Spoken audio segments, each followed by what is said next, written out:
మందు ఎవరెక్కపోయారో ఆ కోడిని కానీ ఇవాళ పేదోళ్ళ దగ్గర ఇది ఇయ్యాలి.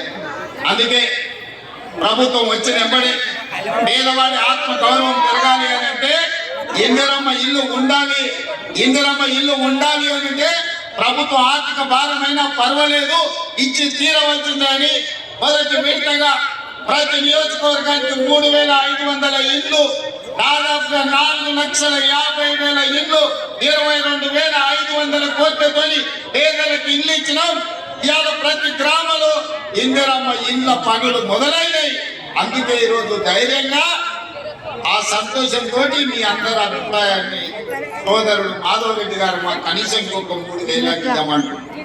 ఎప్పుడైనా పండ్లు కాసే శక్తికి రాళ్ళు పడినాయి, పెడతామంటే అడుగుతారు, కొడతామంటే దూరం పోతారు. అందుకే మాధవన్న నువ్వు ఎట్లా వేసి మళ్ళీ 3,000 ఇల్లు రాబట్టాలని ఉపాయం వేసి మీ అందరి కోసం నేను ఇంత పెద్ద ఎత్తున సభ పెడితే మాధవన్న సంతోషంతో మాధవన్న మీటింగ్ మతలతోనే పెట్టింది. ఎట్లయినా ముఖ్యమంత్రి గారిని అందరూ పెడితే కాదనుకుంటా ఇస్తాడని. నిజంగానే నియోజకవర్గాలలో పేదోళ్ళకి ఇల్లు ఇచ్చే నాయకులు అంటే నాకు ఇష్టం. పేద ప్రజల్ని ఆత్మ గౌరవంతో బ్రతకడానికి సహకరించే శాసనసభ్యులు ఉంటే భుజం తట్టి ప్రోత్సహించాలన్నదే మన ప్రభుత్వం యొక్క ఆలోచన.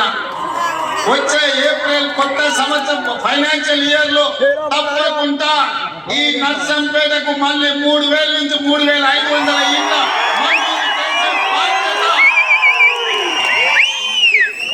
గృహ నిర్మాణ శాఖ మంత్రివర్యులు పొంగులేటి శ్రీనివాసరెడ్డి గారు తీసుకుంటున్నారు. అందుకే వేదిక మీద నుంచి వారికి ఆదేశాలు ఇస్తున్నా. వచ్చే బడ్జెట్ ఇయర్ లో ఖచ్చితంగా నర్సంపేటకు 3 నుంచి 3,500 ఇళ్ళు మంజూరు చేసే బాధ్యత పొంగులేటి శ్రీనివాసరెడ్డి గారు తప్పచెప్తున్నా. వారిని పర్యవేక్షించుకుంటూ నీకు ఇచ్చే బాధ్యత నేను తీసుకుంటా అని చెప్పి ఈ సందర్భంగా నర్సంపేట మిత్రులకు నేను తెలియజేస్తున్నాను. మిత్రులారా, ఇవాళ మా ప్రభుత్వం మొట్టమొదటి భారత ప్రధానమంత్రి పండిత్ జవహర్లాల్ నెహ్రూ గారిని ఆదర్శంగా తీసుకున్నాం. ఆనాడు వారు అన్నారు, ఈ దేశం విద్య లేకపోవడం, ఈ దేశం ఆకలి కేకల్లో చనిపోతుంది, నిరక్షరాస్యత వల్ల ప్రపంచంతో పోటీ పడలేకపోతున్నాం. అందుకే ఎడ్యుకేషన్ అండ్ ఇరిగేషన్ నా పాలసీ అని పండిత్ జవహర్లాల్ నెహ్రూ గారు చెప్పారు.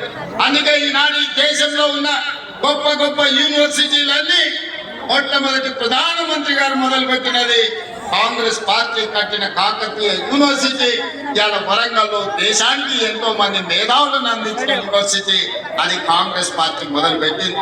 ఇవాళ ప్రాజెక్టులు పండిత్ జవహర్లాల్ నెహ్రూ గారు మొదలుపెట్టిన ప్రాజెక్టులు ఈ దేశంలో ఆ పక్కన ప్రాంతానంగల్ కావచ్చు, ఈ పక్కన నాగార్జున సాగర్ కావచ్చు, అటు పక్కన శ్రీశైలం కావచ్చు, ఇలా కరీంనగర్ వరంగల్ జిల్లాలకు నీళ్లు ఇస్తున్న SRSPని కూడా పండిత్ జవహర్లాల్ నెహ్రూ గారు మొదలు పెట్టిందే.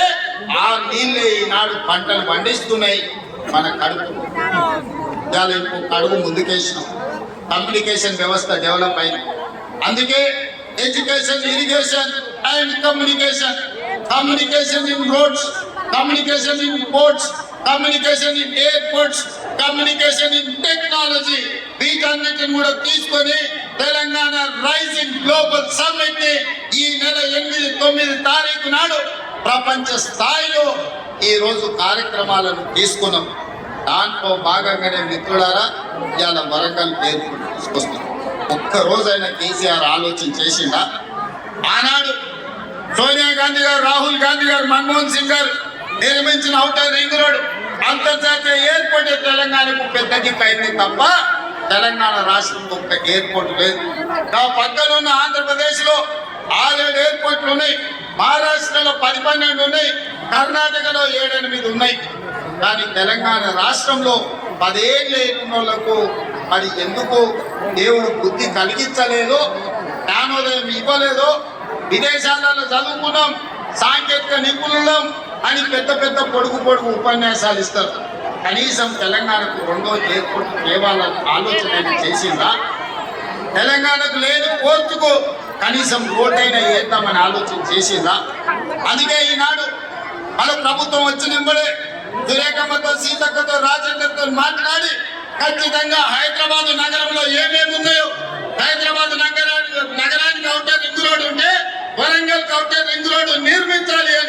నిర్ణయం తీసుకున్నాం. హైదరాబాద్ లో అండర్ గ్రౌండ్ డ్రైనేజ్ ఉంటే వరంగల్ పట్టణానికి అండర్ గ్రౌండ్ డ్రైనేజ్ తీసుకురావాలని నిర్ణయం తీసుకున్నాం. హైదరాబాద్ లో ఏర్పాటు ఉంటే వరంగల్ లో ఏర్పాటు ఉండాలి అని రైతులను ఒప్పించి మెప్పించి భూసేకరణ చేసి డిసెంబర్ ఆఖరి వరకు భూసేకరణ పూర్తి చేసి మార్చి 31 తారీఖు లోపల వరంగల్లో ఎయిర్పోర్ట్ పనులను ప్రారంభించుకుంటాం. అండర్ గ్రౌండ్ డ్రైనేజ్ పనులను ప్రారంభించుకుంటాం. వరంగల్ ఔటర్ రింగ్ రోడ్డు నిర్మాణ పనులను చేపట్టమని హైదరాబాద్ నగరంలో ఏమేమి అభివృద్ధి ఉందో వరంగల్ పట్టణానికి కూడా ఇలా అభివృద్ధి కార్యక్రమాలన్నిటి కూడా ప్రభుత్వం తీసుకుంటుంది. ఇవన్నీ ఈనాడు మా అక్కలు ఇందిరమ్మ ఇల్లు అక్కడికే ఇచ్చినాం. 27,000 కోట్ల రూపాయల వడ్డీ రుణమా వడ్డీ సున్నా వడ్డీ మా అక్కల చేతికే ఇచ్చినాం. ఆర్టీసీ బస్సులో ఉచిత ప్రయాణమే కాదు, ఆర్టీసీ బస్సులకు మా అక్కల్ని యజమానులను చేసినాం. సౌర విద్యుత్ ఉత్పత్తిలో అదాని అంబానీలతో పోటీ పడేటట్టు ఇలా మా అక్కలకు సౌర విద్యుత్ ఉత్పత్తి చేసే వ్యాపారాన్ని ఇచ్చినాం. పెట్రోల్ బంకులు రిలయన్స్ వాళ్ళే కాదు, మా ఆడబిడ్డలు కూడా మహిళా సంఘాలు ఇవాళ పెట్రోల్ బంకులు పెట్టి నడుపుకునే పరిస్థితి మా అక్కలకు కల్పించినాం. హైటెక్ సిటీ పక్కన ఇన్ఫోసిస్, మైక్రోసాఫ్ట్, హైటెక్ సిటీ లాంటి సంస్థలు ఉంటే 3.5 ఎకరాలల్లో 150 షాపులల్లో రాష్ట్రం నలుమూలల ఆడబిడ్డలు చేసే ఉత్పత్తులను అమ్మడానికి పెద్ద నైట్ బజార్ను, ఇందిరా మహిళా శక్తి నైట్ బజార్ను శిల్పారామం ఆనుకొని 100 కోట్ల రూపాయల భూమిని ఇవాళ మా అక్కలకు ఇచ్చినాం.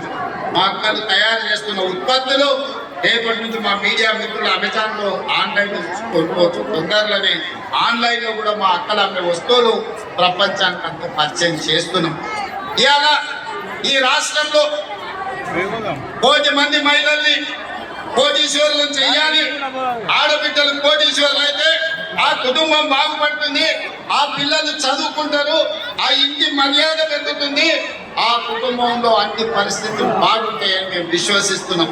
దాంట్లో భాగంగానే 1,000,000 మంది మహిళల్ని కోటీశ్వరులు చేసే కార్యక్రమం తీసుకొని ఈ పథకాలన్నీ కూడా తీసుకొచ్చి ఇవాళ ఇదే కాదు, తెలంగాణ ఆడబిడ్డలకు గుర్తింపు వాళ్ళు పెట్టే చీర సారె అనేది ఒక పండుగ. ఆడబిడ్డలకు ఎంత కష్టమున్నా ఎంత పేదవాళ్ళు ఉన్నా ప్రతి సంవత్సరం ఒక్కసారన్నా పుట్టింటోళ్ళు ఆడబిడ్డకు చీర పెడతారు సారె రూపంలో.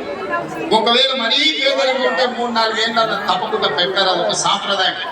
ఇవాళ అందుకే తెలంగాణలో ఉండే ఆడబిడ్డలకు తల్లిదండ్రులు సొంత సోదరుడు ఏ విధంగా పండుగ పూట చీర పెడితే సారె అవుతుందో మీ సోదరుడు రేవంత్ అన్న ప్రతి సంవత్సరం ఆడబిడ్డలకు చీర పెట్టాలి, ఆ చీర సారె పండుగ మీరు చేసుకోవాలని సీతక్కకు ఆదేశాలు ఇచ్చి ఈనాడు తెలంగాణ రాష్ట్రంలో గ్రామీణ ప్రాంతాలలో ఉన్న 65 లక్షల ఆడబిడ్డలకు ఇవాళ మన చీరల పంపిణీ కార్యక్రమం మొదలు పెట్టినాం.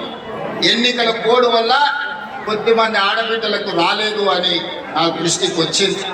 ఎన్నికల కోడ్ అయిపోతానే ప్రతి ఆడబిడ్డకు ఇంటింటికి వెళ్ళి 18 సంవత్సరాలు పైబడిన ప్రతి ఆడబిడ్డకు చీరను చేర్చే బాధ్యత సీతక్కకు, సురేఖక్కకు నేను అప్పచెప్తున్నా.